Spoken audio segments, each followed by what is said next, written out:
Assalamualaikum warahmatullahi wabarakatuh. Selamat berjumpa kembali bersama Andri YSR Channel, program yang khusus membahas tentang perihal dan kisah-kisah yang patut dan layak untuk diperbincangkan.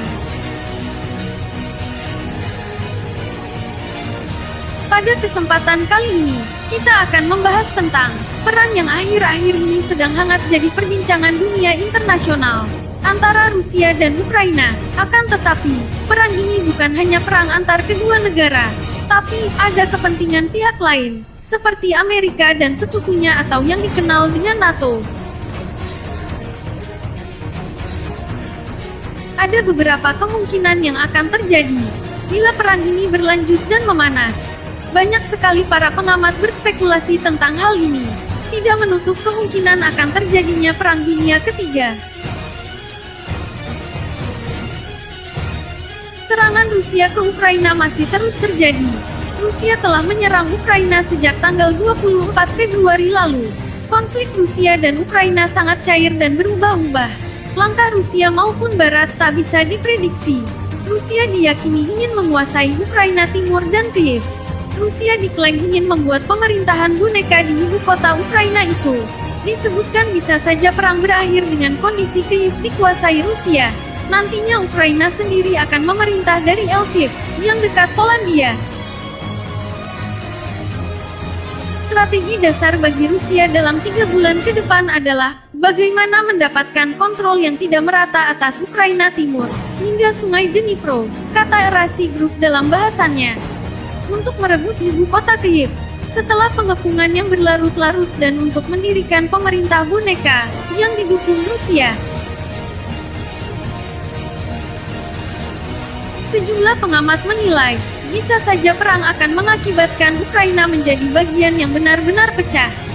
Kontrol Rusia akan menyebabkan pemisahan negara.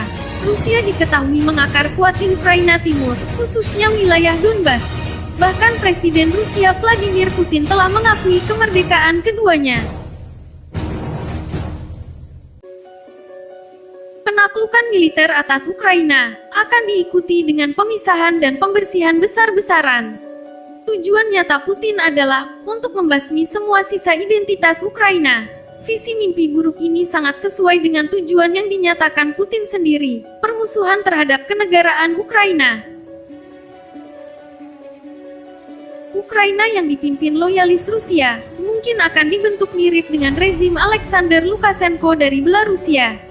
Ada spekulasi tentang Moskow yang berusaha mengangkat mantan Presiden Ukraina Viktor Yanukovych. Ia adalah pro-Moskow yang dicopot dari kekuasaannya oleh anggota parlemen Ukraina selama revolusi Maidan 2014. Kini, ia melarikan diri dari Kiev ke Rusia. Rusia mungkin saja pada akhirnya akan memenangkan wilayah Ukraina. Namun rezim yang dibuat Moskow akan terus diserang pemberontakan orang-orang Ukraina yang tersisa di negaranya dan berupaya menggulingkan rezim. Rusia berkemungkinan akan menghadapi pendudukan Ukraina yang panjang, berlarut-larut menelan anggaran yang besar dan menyakitkan. Dengan asumsi Putin memenangkan perang militer, bagaimana dia memenangkan perdamaian di Ukraina? Ukraina telah melewati 30 tahun kebebasan yang mereka nikmati, dan bagaimana Putin dapat memutar waktu kembali ke tahun 1991 saat runtuhnya Uni Soviet tanpa penindasan brutal yang selanjutnya akan membuat dia dan rezim boneka di Kiev. Ini bukan tahun 1945, 1956 atau 1968, di mana pasukan Soviet atau NKVD, Badan Penegak Hukum Soviet, memaksa warga sipil untuk tunduk, tetapi pada kenyataannya, ini tahun 2022.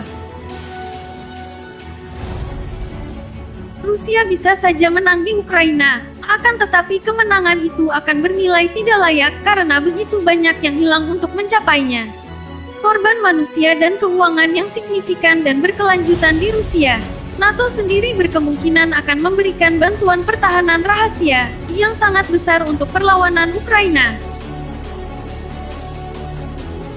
Sementara itu, jika benar Rusia menang di Ukraina, kemungkinan perang dingin akan berlangsung lagi. Dua blok geopolitik yang berlawanan akan kembali muncul. Situasi seperti itu adalah hal panas yang mudah terbakar di Eropa. Ini bukan permulaan bagi Barat dengan mengirim pasukan untuk berperang bersama Ukraina, atau untuk menerapkan zona larangan terbang di atas Ukraina, karena itu mengarah pada konfrontasi langsung antara NATO dan pasukan Rusia, dan menyebabkan risiko Perang Dunia Ketiga. Meski demikian, peperangan keduanya tak akan terjadi. Pada hakikatnya NATO tidak mungkin merespons secara langsung dengan serangan militer terhadap kekuatan nuklir. Satu-satunya cara yang harus dilakukan adalah upaya intelijen yang lebih besar untuk mencegah atau setidaknya menumpulkan efektivitas konfrontasi tersebut. Kemungkinan yang akan terjadi terakhir adalah pasukan Rusia mundur tanpa syarat dari Ukraina. Ini akan menjadi akhir terbaik dari konflik ini. Para pengamat mengatakan, hal yang seperti ini adalah sesuatu yang paling diinginkan oleh pihak NATO, di mana kemampuan pertahanan Ukraina akan ditingkatkan oleh NATO, sehingga perlawanan militer maupun sipil Ukraina akhirnya dapat menghalau serbuan Rusia. Namun ini diyakini merupakan suatu keajaiban, dan belum tentu terjadi.